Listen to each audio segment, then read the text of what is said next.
J'ai pas prévu d'intro en fait. Voilà. Bon ben, générique.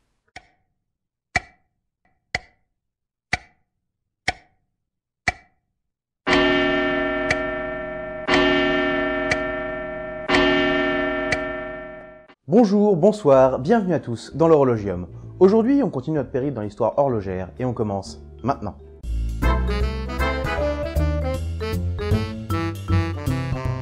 Alors que la miniaturisation continue, certains essaient encore d'augmenter la précision des appareils. En 1583, Galilée découvre l'isochronisme des oscillations du pendule, c'est-à-dire qu'il y a une égalité de durée dans les mouvements d'un pendule d'une certaine longueur, quelle que soit son amplitude. Là aussi, nous y reviendrons un autre jour. En 1638, Galilée publie ses principales théories sur les pendules. Et quelques années plus tard, en 1642, juste avant sa mort, il imagine une horloge avec un pendule. C'est donc Christian Huygens, physicien et astronome hollandais, qui applique le premier le principe du pendule à une horloge. Et il charge alors l'horloger Salomon Coster de la construire en 1656. Hey, salut à tous, ici le Célage du futur. Je me rends compte en montant cette vidéo qu'il y a une controverse sur le fait que Salomon Coster aurait ou non fabriqué la première horloge à pendule pour Christian Huygens. Alors, je vous laisse les liens pour que vous puissiez vous faire une idée, et je vous laisse. Cette horloge va se révéler plus précise et va pour longtemps lancer les horlogers et les scientifiques vers un but, construire l'horloge la plus précise possible. En 1675, l'horloger Isaac Thuré fabrique la première montre ayant un balancier spiral. On y reviendra. Je sais que ça fait beaucoup d'on y reviendra, mais je vous promets, on y reviendra. Thuré le fabriqua selon un croquis d'Huygens. Ce dispositif deviendra à la montre ce que le pendule est à l'horloge. Je vous dis qu'on y reviendra, promis.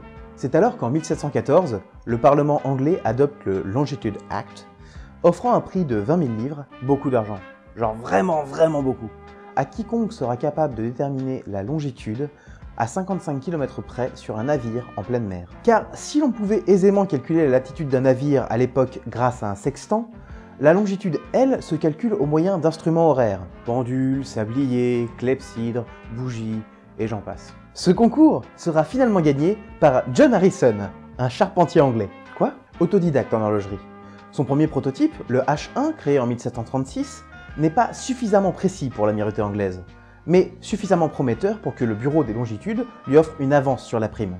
Ce n'est qu'en 1761 que son quatrième prototype, le très originalement nommé H4, qui donne des résultats exceptionnels pour l'époque. Après une traversée de l'Atlantique, il n'affiche que 5 secondes de retard.